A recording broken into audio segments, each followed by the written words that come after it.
በሃይማኖት ውስጥ ቀደም ሲል ያነሳናቸው ነገሮች አሉና በቤተ ክርስቲያኒቱ ደግሞ 4 ጉባኤያት የሚባል ነገር አለ። እንደው ባጭሩ እንመልከታቸው። ምንድናቸው እነዚህ ጉባኤያት? አንዳንዶች የእድሜ ዘመን ሙሉ ትምህርት ነው ይላሉና 4 ጉባኤያት ምንድናቸው? 4 ጉባኤያት የምንላቸው ለሃይማኖት መርህ ለሃይማኖት ዋቢ የሚሆኑ ናቸው።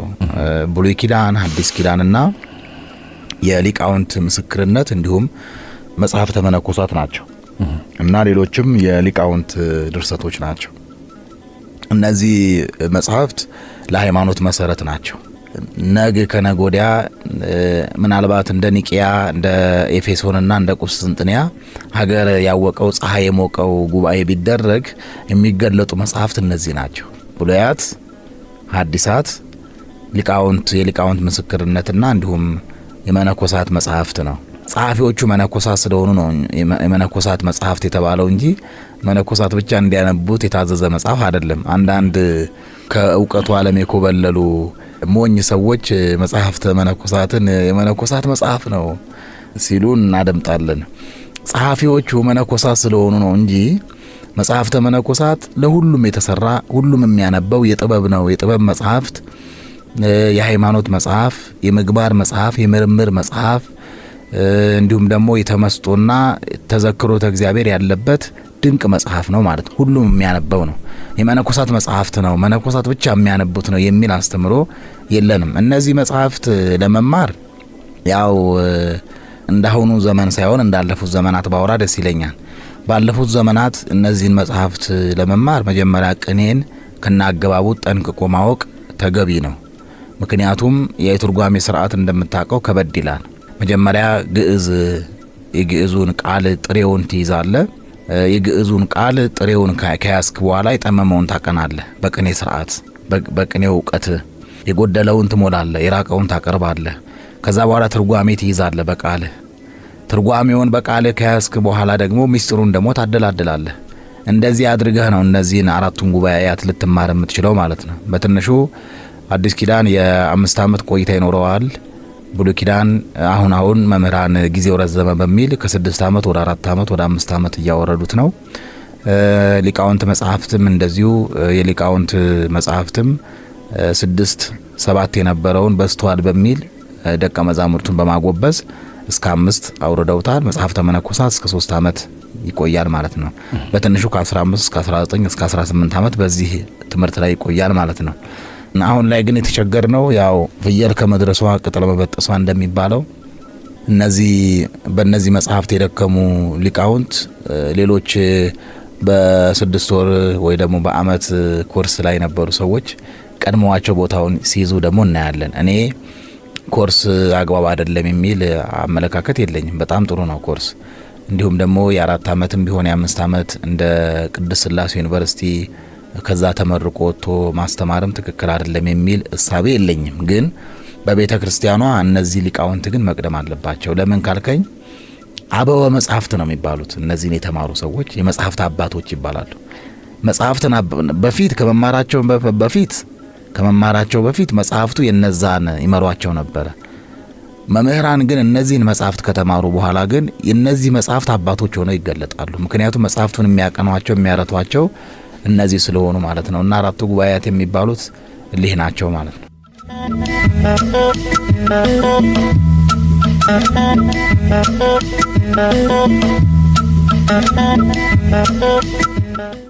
በዚህ ወደ ግዕዝ ቋንቋ እንምጣና የግዕዝ ቋንቋ በሀገራችን በኢትዮጵያ በጣም ረጅም ዘመን ያስቆጠረ ነው። ምናልባት በቀዳሚነት የሚጠቀስ ነው።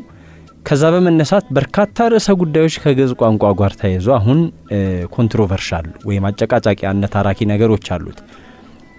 በርካቶች የሃይማኖት ቋንቋ አድርገው ነው የሚስሉትና ግዕዝ የሃይማኖት ቋንቋ ወይስ የጥበብ ቋንቋ የሚለው ደግሞ አሁን የሚነሳ ነው። ብዙዎች የጥበብ ቋንቋ ነው፣ ሃይማኖት በራሱ በጥበብ የሚገለጽ ስለሆነ ምን ነገር ያነሳሉና በእርሶ እይታ እንውሰደው። የጥበብ ቋንቋ ነው ካልን ለምን? የሃይማኖት ቋንቋ ነው ካልን ለምን? ማን ነው ግዕዝ መማር ያለበት? ኦኬ፣ እኔ እናንተ አሁን የምናወራው ቋንቋ የምን ቋንቋ ነው? አሁን አማርኛ ቋንቋ እየተጠቀምን ነው። የጥበብ ነው ወይስ የሃይማኖት ነው የሚባለው? ለሁሉም ይሆናል እንደተጠቀምንበት። መግባቢያ ነው ባጭሩ።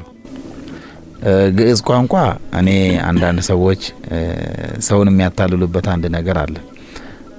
ግዕዝ ፓወር አለው፣ ውስጡ ጥበብ አለው የሚሉ ሰዎች አሉ። እኔ በዚህ አላምንም። ምክንያቱም በግዕዝ እንዳለፈ ሰው ግዕዝ እንደ ማንኛውም ቋንቋ መግባቢያ ነው። አማርኛም ብትለው እንግሊዝኛም ብትለው ሌላም ማንኛውም ቻይኒዝም ብትለው ሁሉም ቋንቋ የመጣው ከእግዚአብሔር ዘንድ ነው። ሰው በራሱ የፈጠረው ቋንቋ የለም። ወይ ደግሞ ሰዎች አንድ ህብረተሰብ በኑሯቸው ለመግባባት የፈጠሩት ቋንቋ የተገኘው ከእግዚአብሔር ነው። ምክንያቱም የእውቀት መነሻ እግዚአብሔር ስለሆነ፣ የጥበብ መነሻ እግዚአብሔር ስለሆነ። ግዕዝ የሃይማኖት ቋንቋም አይደለም፣ የጥበብ ቋንቋም አይደለም፣ የድግምት ቋንቋም አይደለም፣ ወይ ደግሞ ምሳባ አጋንንት የሚያደርጉበትም ቋንቋ አይደለም። ግዕዝ እንደ ማንኛውም ልሳን ወይ ደግሞ መግባቢያ ቃል ቋንቋ ነው ማለት ነው። ምናልባት ግዕዝ ምንድነው ለየት የሚያደርገው ነው አሁን ዋናው ነጥቡ ይሄ ነው። ግዕዝ ምንድነው ለየት የሚያደርገው? የኢትዮጵያ ታሪከ መጻሕፍት በግዕዝ ላይ ተመሰረቱ መሆናቸው ነው።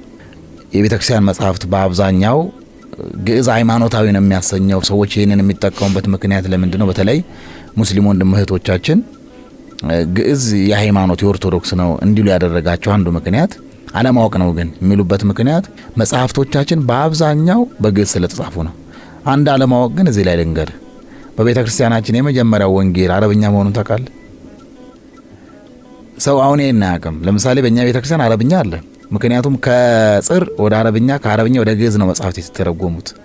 ዛሬም ድረስ አረብኛ ታምረ ማርያም፣ አረብኛ ወንጌል፣ በአረብኛ የተጻፉ ብዙ ድርሳናት፣ ብዙ የሊቃውንት መጻሕፍት አሉ ማለት ነው። እና ግዕዝ የሃይማኖት መለኪያ ወይ ደግሞ የሃይማኖት ልሳን ሳይሆን የታሪክ፣ የጥበብ እንዲሁም ደግሞ የመግባቢያ ልሳን ነው፣ ቋንቋ ነው። እኔ አሁን ለምሳሌ አረብኛ የመማር ፕሮግራም አለኝ።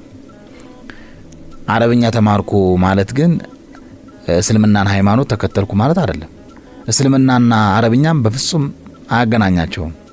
ለምን ካልከኝ እዚህ አጠገባችን እስክንድርያ ያሉ ኦርቶዶክሳውያን አረብኛ ነው የሚያወሩት።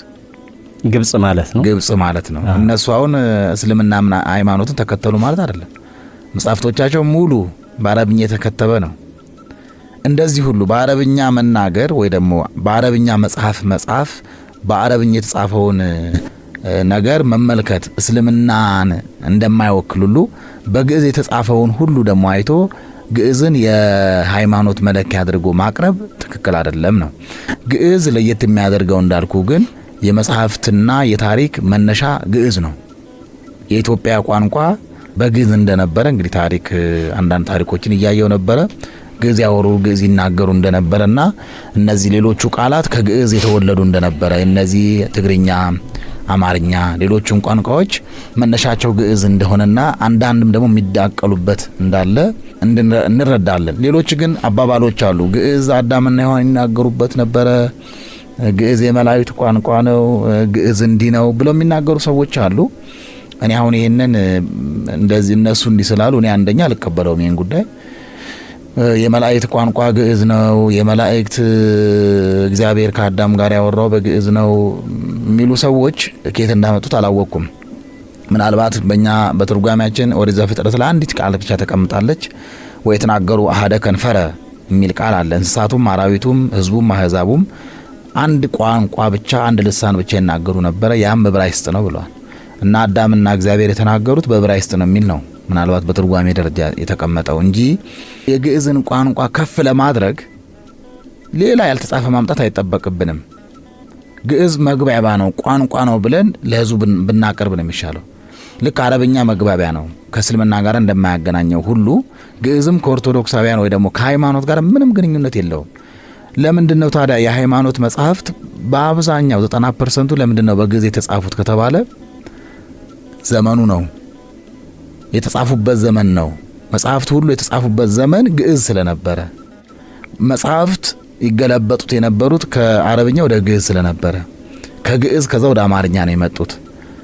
ለዛ ነው የሚል ነው ሐሳብ ያለኝ። ግዕዝ እንደ ማንኛውም ቋንቋ መግባቢያ ነው። የጥበብ የሃይማኖት ልናረገው እንችላለን። ቅድም እንዳልከው አማርኛ የጥበብ የሃይማኖት የእውቀት ቋንቋ ልሳን እንደምናረገው ሁሉ ግዕዝም የጥበብም የሃይማኖትም የምርምርም የመነጋገሪያም ልናረገው እንችላለን። ሌላ የተለየ ነገር ግን የለውም ነው። የተከበራችሁ አድማጮቻችን ከመናኸሪያ ሬዲዮ 99.1 ማረፊያ እንግዳ ፕሮግራማችን ነው እያደመጣችሁ ያላችሁት። ከኛ ጋር ስላላችሁ ከልብ እናመሰግናለን። እንግዳችን በቅድስት ሥላሴ መንፈሳዊ ኮሌጅ የሥነ መለኮት መምህር ናቸው። የአራቱ ጉባኤያትን መምህር ናቸው። እንግዲህ ከሳቸው ጋር ቆይታችን ይቀጥላል። አሁንም ከኛ ጋር ሆኖ ስንል በታላቅ አክብሮት ነው።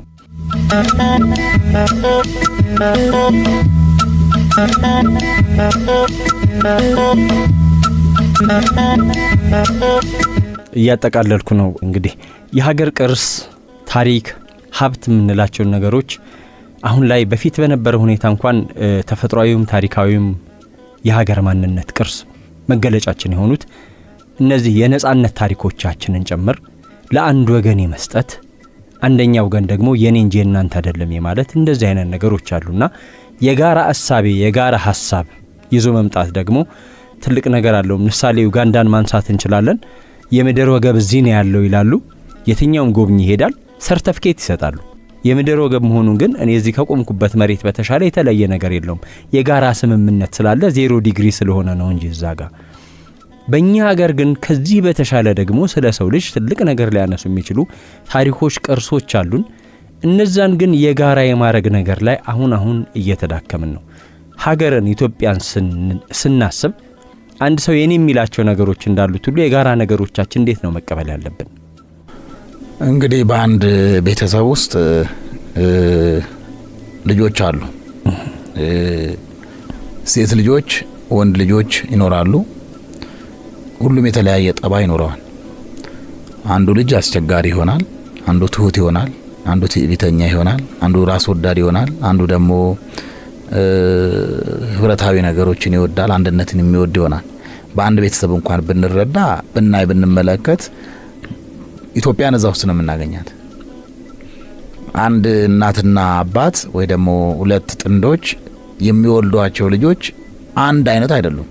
አንዱ በጥባጭ ነው፣ አንዱ ተናጋሪ ነው፣ አንዱ ዝምተኛ ነው፣ አንዱ ትሁት ነው፣ አንዱ ደግሞ ሱሰኛ ነው፣ አንዱ ደግሞ በትምህርት የጎበዘ ነው፣ አንዱ ደግሞ ትምህርት የማይወድ ነው።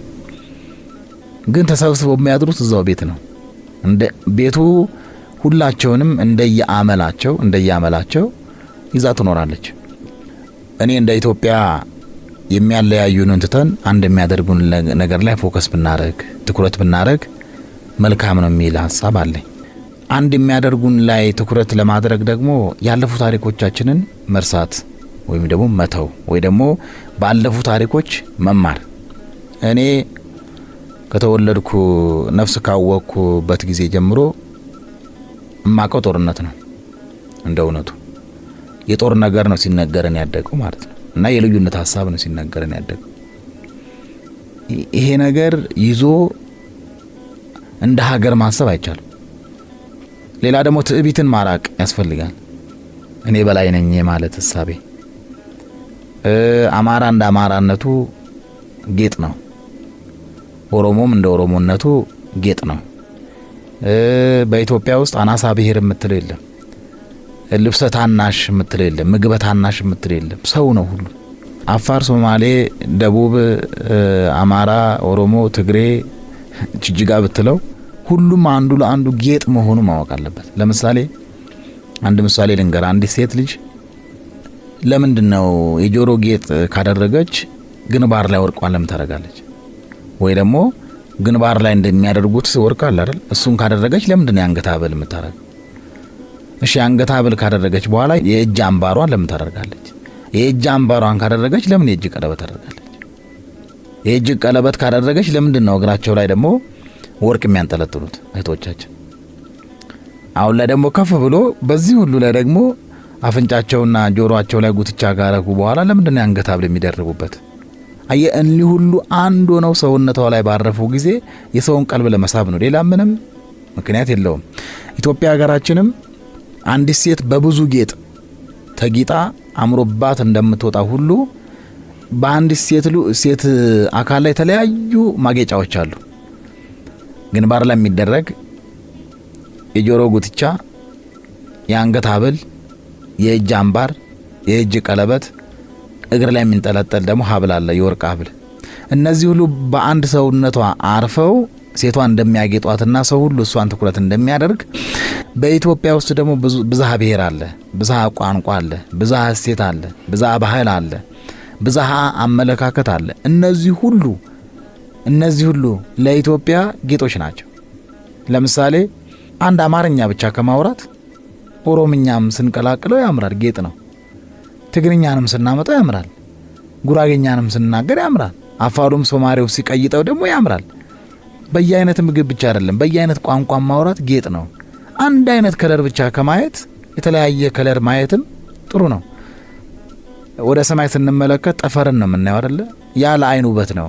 አሁን ጠፈር ቀና ብለህ ስታይ ወደ ሰማይ ጠፈሩ ነጭ ቢሆን እንደዚህ ብርሃን ነጭ ቢሆን አስቸጋሪ ነው፣ አይናችንን ይጎዳል፣ ያደበዝዘዋል። ለአይናችን ውበት ሲል ነው እግዚአብሔር በጠፈር ላይ ይሄንን የሚያምር ሰሌዳ ያደረገው። ለአይናችን ውበት ሲል ነው ምድር ላይ አበቦችን፣ ዛፎችን፣ ሳሮችን የምንመለከተው። በምድር ላይም ደግሞ እንደ ኢትዮጵያ እንደ ሀገራችን ደግሞ አንዱ ልዩነታችን ጌጦቻችን ናቸው። ለምሳሌ ዝም ብለህ ቀይ ሰው አይተህ ይሰለቻል እኮ። ወደ ጋምቤላም ደግሞ ትንሽ ጠቆር ያለ ስታይ ደግሞ ደስ ውበት ነው። ሁሌ አማርኛ ብቻ ከመስማት ደግሞ አፋርኛውም፣ ሶማሌኛውም፣ ጉራጌኛውም፣ ትግርኛውም ስትሰማም እሱም ጌጥ ነው። አንድ አይነት አለባበስ ብቻ ከምታይ የተለያየ አለባበስ፣ ለምሳሌ አፋር አለባበስ አይተህ ወደ ድሬ ስትሄድ፣ የድሬ አለባበስ አይተህ ወደ ሀረር፣ የሀረር አለባበስ ሄደህ ደግሞ ለየት ወዳለው ደግሞ ወደ ጋምቤላ፣ ወደ ጉሙዝ፣ ወደ ሀመር ስትሄድ፣ ወደዛ ደግሞ እሱን አይተህ ደግሞ ወደ መሀል ሀገር ስትመጣ ደግሞ ወደ ከተማው አካባቢ ወደ መሀል ሀገር ወደ ሸዋ ደግሞ ስትመጣ የተለያየ አለባበስ ያለ፣ የተለያየ ባህል፣ የተለያየ አመጋገብ ስርዓት፣ የተለያየ አነጋገር፣ የተለያየ አኗኗር ስልት ትመለከታለህ። ይሄ ለኛ ውበት ነው፣ አንዱ ለአንዱ ጌጥ ነውና ልዩነታችን ላይ ከማትኮር አንድ የሚያደርገን ላይ ብናተኩር ጥሩ ነው። ይህ ማለቴ እኔ በየደጁ የቆመውን ሐውልት ከማየት በአክሱም ያለውን አክሱም ሐውልትን ማየት ገብቷል ሐሳቤ። በየደጃችን የተከልነውን ሐውልት ከመመልከት የፋሲልን ህንጻ ማየት በቂ ነው። እንዲያው በየቀያችን ያስቀመጥነውን የልዩነት ሐሳብ ከመመልከት ወደ ሀረር ሄደን እሱን ማየት፣ በየደጃችን በየቦታችን ያስቀመጥናቸው የልዩነት ሐሳብ የልዩነት ምልክትን ከመመልከት አንድ ለሀገር ሉዓላዊነት የተከፈለላትን አንዲት ባንዲራ መመልከት ነው። እንዲያው እኔ እንዲያው ቢቻል እንዲያው እኔ ብቻ እንዲያው ቢሆን ብዬ የማስበው አንድ የሚያደርገን አንዱ የባንዲራ ልዩነታችን ነው። ባንዲራ የኢትዮጵያ ባንዲራ አንድ ቢሆን የሚል ሐሳብ አለ። ቋንቋ አንድ ልናደርግ አንችልም። ባህላችንን አንድ ማድረግ አንችልም። አመጋገባችንን፣ አለባበሳችንን ግን አንድ ማድረግ አንችልም። ቢያንስ ሐውልቶቻችንንና ባንዲራችንን ግን አንድ ማድረግ እንችላለን። ስለዚህ ብዙ አንድ የሚያደርጉ ነገሮች እያሉ የሚያለያዩን ጥቂት ነገሮችን ይዘን መገለጥ የታናሽ እውቀት፣ የእውቀት ማነስ፣ በትዕቢት መኖር፣ ያለ መግባባትና ከራስ የመጣላት ምልክት ነው ብዬ አስባለሁ። ቅድም እንደነገርኩ ነው ትዕቢት ሰው መተው አለበት። ማለት ከኦሮሞ አማራ ይበልጣል፣ ከአማራ ኦሮሞ ይበልጣል፣ ከትግሬ አፋሩ ያንሳል፣ ከአፋሩ ትግሬ ይበልጣል፣ ከደቡቡ ሰሜኑ ይበልጣል፣ ከሰሜኑ ደቡቡ ያንሳል፣ ከምስራቁ ምዕራቡ ያንሳል፣ ከምዕራቡ ደግሞ ምስራቁ ያንሳል ብሎ የመረዳትና የትዕቢትን አመለካከት እንዲያው እንደ መርገም ጨርቅ ጥለን አንድ የሚያደርጉን ነገር ላይ ብቻ አንዳችን ለአንዳችን ውበት መሆናችንን ብቻ ተረድተን ኢትዮጵያ ሀገራችንን ልንይዛትና ልንከባከባት ይገባል የሚል ሀሳብ ነው ያለኝ።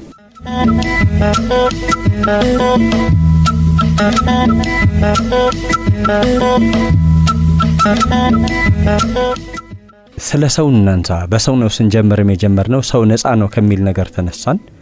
ከዛ በኋላ አሁን ደግሞ ሰው መልካም ነገር ከሰራ የሚል ነገር ይነሳል።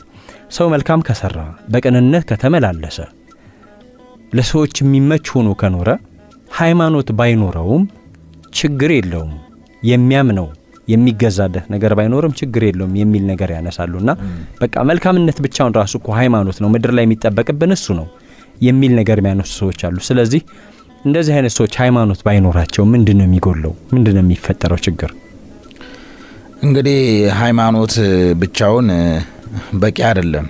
እንደ እውነቱ ከሆነ ሃይማኖት ከስራም ከሃይማኖት ጋር ነጥለን ማየት አንችልም።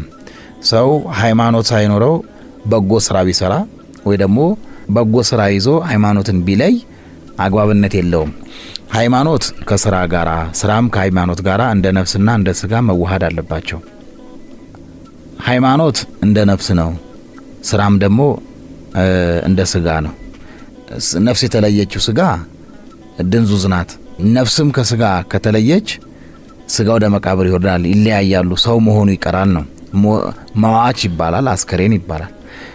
በመጽሐፍ ቅዱስ በያዕቆብ መልእክት ምዕራፍ 2 ቁጥር 18 ላይ ነገር ግን አንድ ሰው አንተ እምነት አለ እኔም ስራ አለኝ፣ እምነትህን ከስራ ለይተ አሳየኝ፣ እኔም እምነቴን በስራ ያሳይሃለሁ ይላል።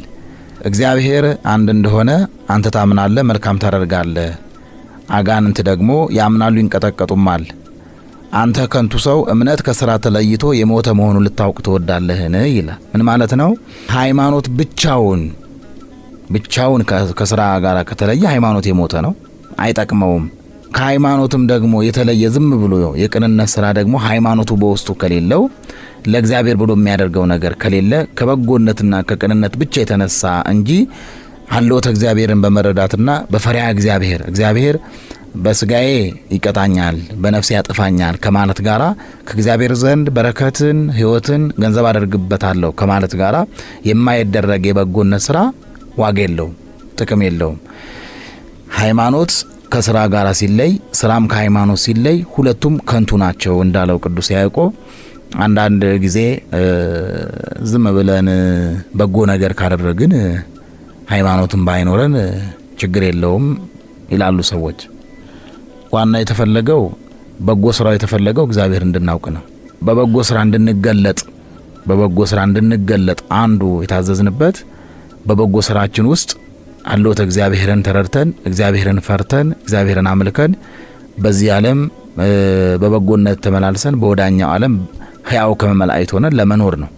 በጎነት ወደ እግዚአብሔር እንዲያደርሰን ነው እንጂ በጎነት የቅንነት ውጤት ነው ብቻ በሚል እሳቤ በበጎነት ብቻ በቅንነት ስራ ላይ ብቻ የሚቆም ከሆነ ወደ እግዚአብሔራዊነት ወይም መንፈስ ቅዱስ ከኛ ጋር ህልው እስከሚሆንበት ድረስ የማያድግ ማንኛውም የበጎነት ስራ ዋጋ የለውም፣ ከንቱ ነው ማለት ነው። ለምሳሌ ያለ ሃይማኖት ማብላት ማጠጣት፣ የተራበ ማብላት፣ የተጠማ ማጠጣት፣ ያለ ሃይማኖት የታመመውን መጠየቅ፣ ያለ ሃይማኖት የታረዘውን ማልበስ፣ ያለ ሃይማኖት እርዳታን ማድረግ፣ ያለ ሃይማኖት የበጎነትን ስራ ሁሉ ማድረግ በጎነት ተብሎ የቅንነት ስራ ተብሎ ሊገለጥ ይችላል እንጂ መንፈሳዊ ስራ ሊባል አይችልም። ወይም በእግዚአብሔር ዘንድ በዘላለማዊ ሕይወት ሱታፌ ላይ ምንም ዋጋ ሊኖረው አይችልም። ስለዚህ ሃይማኖቱን ከስራው ጋራ ስራውን ደግሞ ከሃይማኖቱ ጋራ ማዋሃድ አለበት። ነፍስና ስጋ አንድ እንደሆኑ ነፍስና ስጋ ተዋህደው አንድ እንደሆኑ ስራ ከሃይማኖት ሃይማኖትም ከስራ ጋር አንድ ተጣብቀው እንዲሄዱ አስተምሯችን ይሄ ነው ማለት ነው። የተከበራችሁ አድማጮቻችን ከመናኸሪያ ሬዲዮ 99.1 ማረፊያ እንግዳ ፕሮግራማችን ነው እያደመጣችሁ ያላችሁት። ከኛ ጋር ስላላችሁ ከልብ እናመሰግናለን። እንግዳችን በቅድስት ሥላሴ መንፈሳዊ ኮሌጅ የስነ መለኮት መምህር ናቸው። የአራቱ ጉባኤያትን መምህር ናቸው። እንግዲህ ከሳቸው ጋር ቆይታችን ይቀጥላል። አሁንም ከኛ ጋር ሆኖ ስንል በታላቅ አክብሮት ነው።